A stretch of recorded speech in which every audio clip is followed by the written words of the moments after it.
ہم بات کر رہے ہیں ایک ایسے ٹرک کی جس کو پورے 8500 کلومیٹر ٹریول کرنا تھا، لیکن مسئلہ صرف یہ نہیں تھا کہ ٹرک کو اتنا لمبا سفر کیسے کروایا جائے، بلکہ اصل مسئلہ یہ تھا کہ اس ٹرک میں برف کا ایک بہت بڑا بلاک رکھا گیا تھا جس کو افریقہ کے آگ برسانے والے صحرا سے صحیح سلامت گزارنا تھا۔ یعنی جس صحرا میں برف تو کیا لوہا بھی نرم پڑ جاتا ہے، اس صحرا میں اس ٹرک کو پورے 10 دن گزارنے تھے۔ لیکن چیلنج یہ تھا کہ کسی بھی حالت میں برف پگھلنے نہ پائے، اور وہ بھی بغیر ریفریجریٹر کی۔ دنیا کی اٹینشن ایک آئس بلاک نے گھیر رکھی تھی۔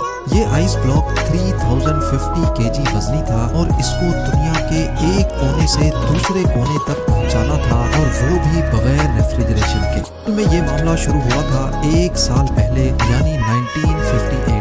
لکسمبرگ یورپ کا ایک ملک ہے جہاں سے ایک بہت فیمس ریڈیو اسٹیشن چلایا جاتا تھا۔ یہ براڈ کاسٹ ریڈیو لکسمبرگ کے نام سے پوری دنیا میں فیمس تھی۔ اس ریڈیو اسٹیشن کی طرف سے سارے سننے والوں کے لیے ایک انوکھا چیلنج رکھا گیا، اور وہ چیلنج یہ تھا کہ اگر کوئی بھی آدمی 3 ٹن وزنی آئس بلاک کو آرکٹک ریجن سے افریقہ تک لے کر جائے گا تو اس کو ایک بہت بھاری انعام دیا جائے گا۔ ریڈیو لکسمبرگ کی طرف سے یہ ڈیسائیڈ کیا گیا تھا کہ ہر کلو گرام آئس کے بدلے میں 1 لاکھ فرانسس دیے جائیں گے، جو آج کے دور میں $16,000 بنتے ہیں۔ ہر 1 kg کے $16,000 یعنی 3 ٹن وزنی آئس بلاک کے $48 ملین بنتے ہیں، جو واقعی ایک بہت بڑی رقم ہے۔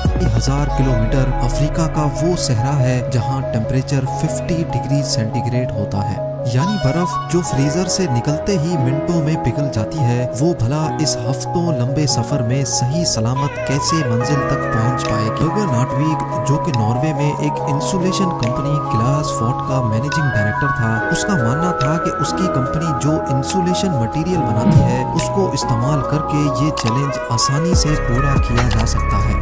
اگر برگر ناٹویگ یہ چیلنج پورا کرنے میں کامیاب ہو گیا تو وہ اپنی کمپنی گلاس فورٹ اور اس کے امپلائیز کے لیے کافی ساری دولت اکٹھی کر سکے گا۔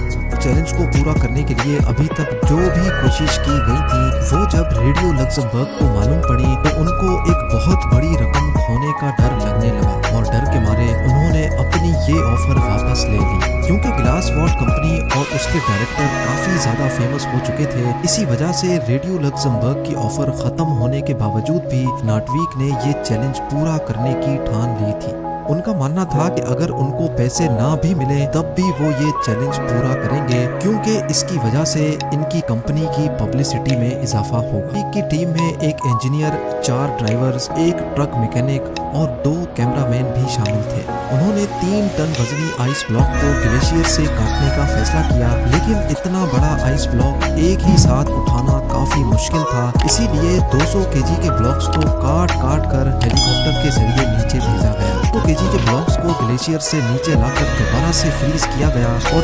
3050 kg کا ایک سنگل بلاک بنایا گیا۔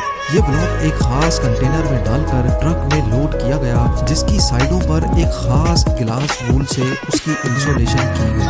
اچھی طرح انسولیشن کرنے کے بعد 22 فیبرری 1959 کو آخر کار یہ انوکھا سفر شروع ہو گیا۔ اس سفر کو 1 ہفتہ گزر چکا تھا۔ وہاں سے پہنچنے پر ٹرک کو کرین کی مدد سے ایک شپ پر رکھا گیا، کیونکہ اب ان کو سمندر کا ایک بہت بڑا حصہ پار کرنا تھا۔ سمندر کے دوسرے حصے پہنچنے پر کنڈیشنز بالکل ہی الگ ہو چکی تھی۔ ٹرک اب افریقہ کی زمین پر آ چکا تھا، جہاں دن کے ٹائم پر گرمی انتہائی شدید تھی۔ نہ صرف آئس بلاک کے پگھلنے کا خطرہ تھا، بلکہ گرم ریت پر سفر کرنے سے ٹرک کے انجن کو بھی خطرہ تھا، اور ان کے ساتھ موجود کرو کی طبیعت بگڑنے کا بھی خوف منڈلا رہا تھا۔